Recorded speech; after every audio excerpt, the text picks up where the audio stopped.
Breaking news regarding the new abortion technique designed by Elon Musk's side company White Matter. Scientists behind the Baby Boom project have decided to change the procedure behind their new birth control technique. The technique in question involves one or more explosive devices that are planted inside the sperm cells of a man as to detonate later and prevent pregnancy.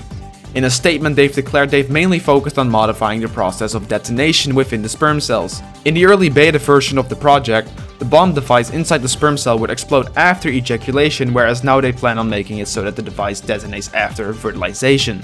It is unclear whether or not the World Health Organization is going to approve of the updated version of the abortion technique, since terrorists have already tried to weaponize the beta state of the invention. Witnesses in the Russian military have reported, quote, members of ISIS running towards them, screaming with no pants on and masturbating furiously. This isn't the first time the project has been subject to controversy though. The explosive were already trimmed down after a 25-year-old male masturbated and blew up an entire block, killing 25 people.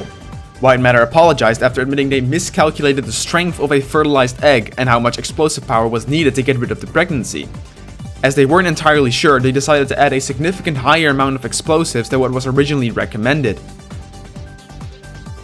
They added that it was, quote, probably a smarter decision to start with a smaller amount of explosive devices and build up the explosion intensity after thorough testing. If the project goes through and becomes open to the public, it remains unclear whether or not the procedure should be classified under birth control or abortion.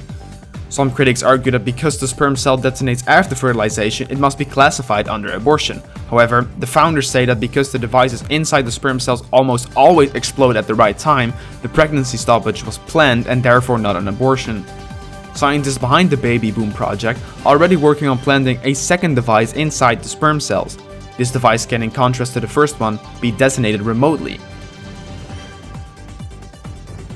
However, chances that this project will follow through are small, since this could potentially again create new suicide bombing strategies.